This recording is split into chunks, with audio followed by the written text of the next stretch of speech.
Jey Uso wants to do something special in WWE, and in this video, I'm going to tell you exactly what that is and why it's special. Because Jey Uso, he is back with his brother Jimmy as the Usos, despite the fact having a strong 2023 as a single star, and even further in 2024, finally capturing his first ever singles championship by winning the Intercontinental Championship. They've put him back with his brother Jimmy.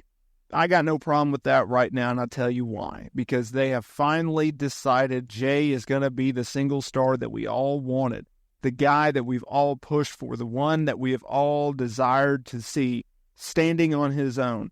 It was no further ado than Crown Jewel when he teamed up with Roman Reigns and his brother Jimmy to take on Jacob Fatu, Solo Sikoa, and I believe Tama Tonga in the six-man tag opener. It was Roman and Jimmy making an entrance together, but it was Jey Uso making his own entrance, standing on his own 2 feet, having one of the loudest ovations, reactions, pops that you have heard all year long.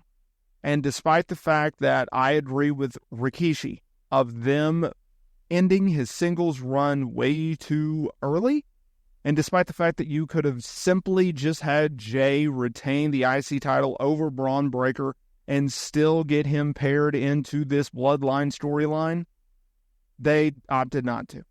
But despite the fact that Jey is back somewhat as a singles guy, because he's always going to be paired with Jimmy when he's on SmackDown and most of the time on Monday Night Raw, him aligning himself with Roman Reigns yet again, Jey Uso is his own man. He has finally set himself apart. Now, Jey Uso recently did an interview with the Metro, and he spoke about former tag team champions and now WWE tag team champions Alex Shelley and Chris Sabin, of course, the Motor City Machine Guns. They've officially arrived in WWE, making a notable presence. I mean, heck, it was Jey and Jimmy and Roman getting involved, helping them beat the Bloodline for the tag team titles. And during this interview, he was asked about a potential match. Him, his brother Jimmy, taking on the Motor City Machine Guns. And this is what he had to say. I would like to. And if I did go with the Motor City Machine Guns, I would like for my brother to do it with me.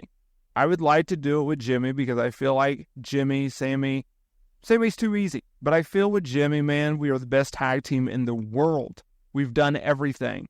But I feel if we did have a comeback, I would like to have a run with those guys, meaning Shelley and Sabin. A couple guys from NXT, maybe the Lucha Bros, but they got to walk through this door. So a few different things. First of all, Lucha Bros, of course, under contract with All Elite Wrestling. They are believed to be coming in, but Rey Fénix, he had injury time added to his existing deal. Therefore, he's going to take a minute before he gets here. Guys from NXT, go down the list, start checking them off. There's a bunch of talent down there. If you look at what he said regarding, his belief that he and Jimmy are the best tag team in the world, I would agree with that. On any given day, on any, given stage against any given opponents, Jimmy and Jey are probably the best tag team of the modern era. They're the best tag team in the last 10 years. I understand a lot of people are going to say the Young Bucks. Here's the problem with the Young Bucks. Extraordinarily talented. Their in-ring abilities are absurdly good, right? But if you want to look at the total package, you have to go through a checklist. And there's 3 items on my list that I go by. 3 things in which the Usos check those boxes. They check off the list.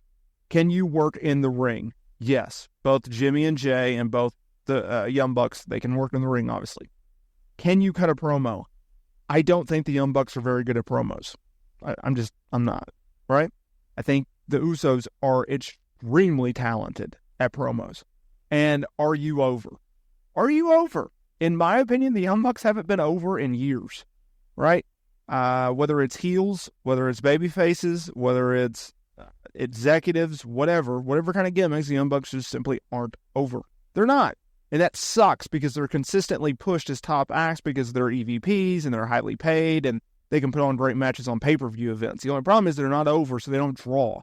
And that sucks because they're really, really talented, but they don't connect with the audience anymore. It's weird. The Usos consistently. Baby, heel, together, not together, they're always over. Even when Jimmy is not booked as strongly as he should be, I think in a lot of ways, he's always super duper over. Whenever he is aligned with Roman or Jey on his own, not so much, but we're talking about tag teams here, right? So if you look at a Usos versus Motor City Machine Guns, of course that would be a match that I would want to see and you would want to see. That's a heck of a match, right? I don't think there's any argument in that. It's a great match to do. It's a fun match to do. It's a fun match to see on any given time. The fact that Motor City Machine Guns are on SmackDown and the fact that the Usos are now realigned together, that's a match you can absolutely do. Look, the chances of the Usos becoming tag team champions within the next year, it's probably a lot stronger than I would want, right? I think you have to continuously leave Jey away from his brother Jimmy as a tag team. That's not to say that you cannot pair them in an alliance, which is what they are currently doing.